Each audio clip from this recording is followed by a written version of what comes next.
Split হয়ে rotate করছেন। আশেপাশে কিন্তু ম্যাকনা স্পোর্টসের প্লেয়ারদেরকে দেখা যাবে।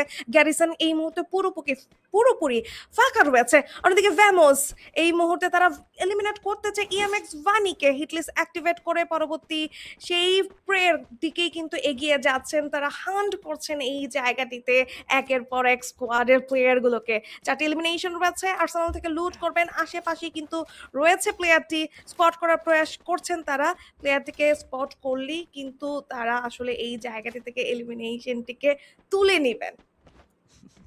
একদমই সেখানে জায়গায় সুযোগ আছে তুলে নেওয়ার, বাট যেখানে আসলে রোটেশনটা এখন খুব ভেবে চিন্তে নিতে হবে। এবং আমরা কিন্তু দেখছি জোনটাও খুব দ্রুত শ্রিং করছে, সো টিমদেরকেও একটা সেফ পজিশনের জন্য খুব দ্রুত মুভ করতে হবে। গ্র্যান্ড ফাইনাল ডে, বুঝতেই পারছেন কতটা বেশি প্রেশার এই লবিতে। তবে এরকম লবিতে যদি একটা ছোট্ট ভুল আপনার স্টেপ বা আপনার জায়গা থেকে আসে তবে কি হতে পারে সেটা প্রিভিয়াস ম্যাচগুলোতেও আমরা দেখেছি। তবে গাইস, প্রথম বাংলাদেশি বুইয়া যেখানে আসলে ওএফসি, অন ফায়ার, সায়ানাইড নিজেদের খাতায় লিখে নিয়েছে, সেখানে আরো কিছু বুইয়া আসবে কিনা সেগুলো প্রেডিকশনে জানাতে পারেন। এবং আমরা আজকের দিনে যেই লাইভ স্ট্রিমিং এ ওয়াচিং টার্গেটটুকু নিয়েছি যে 1 লক্ষ ওয়াচিং আমরা টাচ করতে চাই এবং প্রায় 10 লক্ষ অনুদানের সেই অ্যামাউন্টটুকুকে আনলক করতে চাই। সো কেনই নয়, এখনই শেয়ার করে ফেলুন আপনার সেই চমৎকার ফ্যান বেসদের কাছে, ফ্রেন্ডদের কাছে। বাট এইবার ব্যাটেলের আরো একটা আভাস পাচ্ছি। ফ্রন্টে রয়েছে অন ফায়ার, সায়ানাইড এগিয়ে যাচ্ছেন আমাদের ভ্যামোস, এবং মালয়েশিয়ান এই টিমটি প্রথমেই প্রেসার ফেস করবেন। লং থেকে চার্জ আসে, ও নাইস রাস্টি,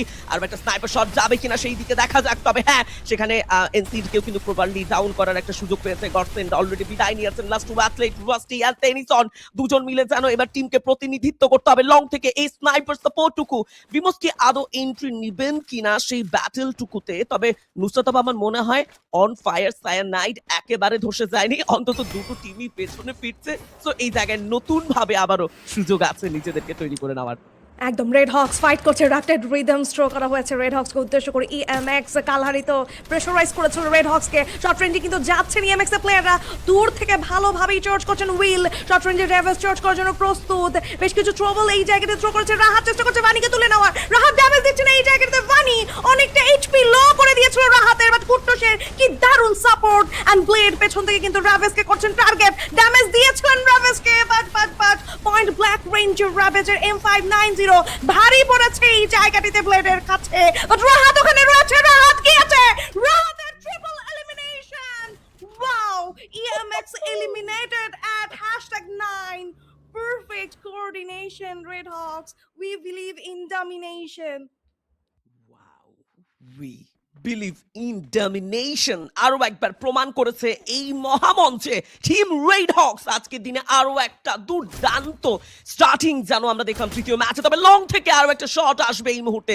ভ্যামোস লং টাইম ধরে প্রেসার ফেস করছে, আমরা সেটা দেখছিলাম। তবে জুন অ্যান্ড এইজিল তাদের দুজনকে এবার টিমকে প্রতিনিধিত্ব করতেই হবে, কারণ এই মুহূর্তে যদি একজন সিঙ্গেল অ্যাথলিট এই জায়গা বিদায়টুকু নিয়ে ফেলে তবে এটা অনেকটা প্রেসারের। তবে পুরো লাইন আপকে রিকল করা হয়েছে। অন্যদিকে আমরা দেখতে পাচ্ছিলাম এনিওয়ান ক্যান ড্রিম, স্বপ্নটুকু দেখা যেতেই পারে। তবে এবারের স্বপ্নটা অনেক বড়, গ্র্যান্ড ফাইনালে চ্যাম্পিয়ন হওয়ার স্বপ্ন।